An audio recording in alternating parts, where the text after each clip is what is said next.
N'oublie pas de t'abonner à la chaîne YouTube Togovi News. 2019 au moment même où il pleut sur la capitale togolaise. Et vous êtes à l'écoute bien sûr de Victoire FM. Madame, monsieur, voici les titres du journal. Jean-Pierre Fabre, ex-chef de file de l'opposition et président national de l'ANC, a annoncé hier à Thévié devant ses militants au cours d'un meeting la participation de son parti, l'Alliance nationale pour le changement, aux prochaines, disons, au local du 30 juin prochain. Mais M. Fabre dénonce les réformes opérées par les députés le 8 mai dernier. Pourquoi? Vous allez l'écouter tout à l'heure dans ce journal. Et tout à l'heure, au niveau de la partie débat, nous recevons pour vous le secrétaire général du Fonds des architectes de la République, le pasteur Johannes Bavon. Avec lui, nous allons revenir amplement sur les réformes opérées par les députés,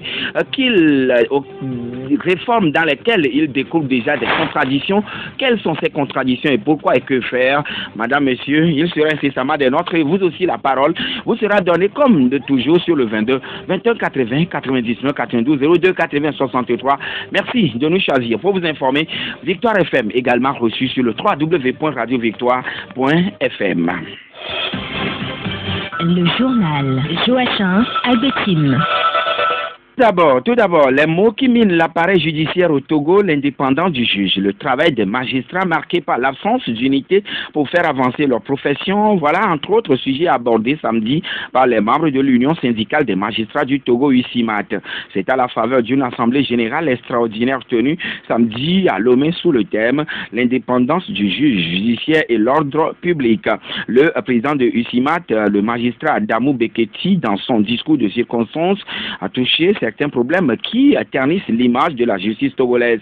Il a évoqué la lenteur, le démarchage, la corruption, la concussion, l'inconscience professionnelle, les intrusions et ingérences intempestives, le personnel insuffisant, les locaux vétustes et inappropriés, sans passer sous silence le manque de moyens logistiques. Et dans sa déclaration, il n'est pas allé du parle de la cuillère en disant, je le cite, la justice togolaise est malade, décriée, vilipendée. Le justiciable en a perdu toute confiance car les mots qui rongent l'institution judiciaire sont innombrables. Bref, le visage qu'offre la justice togolaise ces derniers temps n'honore point notre pays, moins encore les premiers acteurs que sont les magistrats. Fin de citation. Pour pouvoir tirer la justice togolaise du fond du gouffre dans lequel elle s'enfonce chaque jour, l'Union syndicale des magistrats du Togo a eu à faire des recommandations à l'endroit des autorités afin de redorer l'image de la justice ternie par des indélicatesses de tout genre. Pour rappel, USIMAT est créé le 3 mai 2018 pour contribuer à l'amélioration des conditions de vie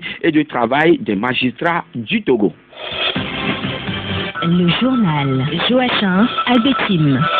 L'Alliance nationale pour le changement, ANC, a animé un meeting d'information et de sensibilisation hier dimanche à Thévié, mais cette rencontre d'échange entre M. Jean-Pierre Fabre, Maître Isabelle Améganvi, M. Jean-Claude Delava, Éric Dupuis et les autres avec leurs militants de l'ANC à Thévié a failli être avortée. La cause des gendarmes mobilisés en grand nombre au poste de PA de Davier ont immobilisé M. Fabre et sa suite pendant plusieurs dizaines de minutes. Mais pourquoi? Élément de réponse avec Maître Isabelle Améganvi, deuxième vice-présidente de l'ANC. Le gouvernement qui organisait les locales en juin. La campagne électorale commencera très bientôt et nous sommes choqués de ce que, à la veille d'élections, surtout d'élections locales, on n'en a pas fait au Togo. Moi, depuis que j'ai l'âge de raison, j'ai jamais entendu parler d'élections locales. Pour la première fois qu'on fait des élections locales, que des situations comme cela soient faites au parti politique. La liste que nous avons envoyée au ministre de l'administration territoriale et au ministre de la sécurité, nous leur avons montré. Ils disent que non, qu'ils ont reçu l'instruction de ne pas laisser passer, c'est tout. La preuve, quand je me suis plaint au ministre après, mais c'est que la situation s'est décantée. Il y a, je crois, un autre gradé de la gendarmerie qui est arrivé et qui a dit qu'il a reçu l'ordre de nous laisser passer. Nous nous sommes dit que nous sommes partis dans une délégation de Lomé pour venir et que si toute la délégation ne pouvait pas rallier Thévié, nous retournerons tous ensemble à Lomé. Il n'est pas question que nous laissions une partie partie de la délégation, on repartait sur Lomé quand finalement le ministre m'a rappelé pour me dire qu'il aurait été informé de ce que nous voulions faire une caravane. J'ai dit, mais on vient de Lomé, on est sur la nationale numéro 1, on n'est même pas encore arrivé à Thiévié, on est au péage à Davie, on est bloqué à Davie. Alors où est-ce qu'on fait la caravane? Mais on essaie seulement de rallier Thiévié, qui est le lieu du meeting. Mais il s'apprêtait à commencer à tirer des gaz lacrymogènes sur nous. Oui, mais quand nous avons décidé de repartir, mais ils commençaient à armer leurs fusils, leurs grenades lacrymogènes et tout. Alors, si vous voulez que nous participions au local et autres, mais nous avons l'obligation d'informer, même pour le recensement des 3 jours-là. Il faut que les populations aillent s'inscrire, il faut qu'on vienne leur dire d'aller s'inscrire. Donc ça ressort des activités normales d'un parti politique et donc ça craint parce que ça n'est pas normal que des situations comme cela se fassent. Après cet incident et lors du meeting, les responsables du parti sont revenus sur la séparation de l'ANC avec la C14, l'affaire des 30 millions, la rencontre avec le président de la République le 20 mars dernier. Mais en prenant la parole, le président national de l'ANC, Jean-Pierre Fabre, a officiellement annoncé devant ses militants que son parti participera en bonne et due forme aux prochaines élections locales et a d'ailleurs appelé l'ensemble des Togolais à aller se faire inscrire à partir du 16 mai prochain sur les listes électorales. Jean-Pierre Fabre, président national de l'ANC. Amendement, ça veut dire corriger. Je disais donc que Jean-Pierre Fabre a annoncé la participation donc de son parti aux prochaines élections locales dans le pays. Alors, je vous invite à écouter Jean-Pierre Fabre, le président national de l'ANC. Et voilà, ce journal s'est poursuivi, nous allons y revenir tout à l'heure, mais comme je le disais, l'Alliance nationale ne va pas du tout laisser le champ ou la voie libre pour le pouvoir en place afin de pouvoir participer donc afin de pouvoir gagner toutes les mairies ou disons toutes les communes à travers le pays, dans les 117 communes. Maintenant, parole à Jean-Pierre Fabre sur la participation de son parti à ces élections.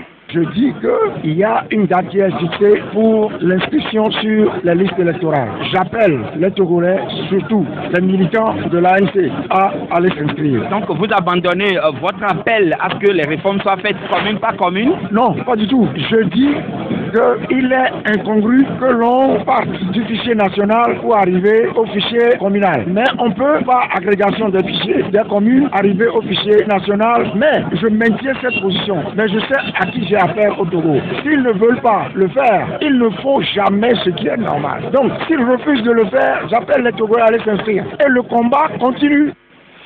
Et pour le ministre Gilbert Bara, il faudrait que l'ANC s'approche du gouvernement et de la CENI pour comprendre le découpage et la question du fichier électoral commune par commune. Ministre Gilbert Bara de la fonction publique. Il faut savoir tirer les enseignements et les leçons des erreurs du passé. Qu'est-ce qui a été à l'échec des blocages et de l'impasse politique dans la résolution de la situation que nous avons connue entre le 19 août 2017 et le 20 décembre 2018? C'est le discours inconséquent et irréaliste, voire même irresponsable, tenu par certains leaders et acteurs politiques lors de leur manifestation des 6 et 7 septembre 2017. Moi, je vais encourager les frères et sœurs de l'ANC à éventuellement solliciter une rencontre et des échanges avec la commission électorale pour mieux comprendre les aspects techniques du fichier électoral. Je ne vois pas en quoi le fichier actuel qui sera révisé pour répondre à leurs demandes lors de l'audience que le président avait eue avec la coalition des 14 partis ou de ce qu'il en reste, le 20 mars, ils avaient posé le problème de la révision des listes électorales, non seulement pour permettre aux acteurs politiques, mais à l'ensemble de nos concitoyens qui n'avaient pas pu se faire enrôler à l'occasion des élections législatives, de pouvoir le faire pour pouvoir à la fois être candidat et voter lors des élections locales. Donc, je les encourage à éventuellement être ouverts envers le ministre de l'administration territoriale, mais aussi de chercher éventuellement à rencontrer la commission électorale s'ils ont des doutes et des questionnements par rapport au découpage des communes et par rapport à l'établissement des listes électorales commune par commune. Il n'y aura aucun problème. C'est une question à laquelle nous avons toujours réfléchi au niveau du gouvernement et c'est une question qui a été approfondie minutieusement par la commission électorale, mais en même temps, il faut rester disponible possible au niveau du gouvernement comme au niveau de la CENI pour que les suggestions, les appréhensions éventuelles de nos frères et sœurs de l'opposition puissent être prises en compte et qu'ils soient rassurés afin que ce processus se déroule dans la sérénité et dans la quiétude. Merci d'avoir regardé la vidéo, abonne-toi et partage la vidéo sur les réseaux sociaux, Facebook et WhatsApp.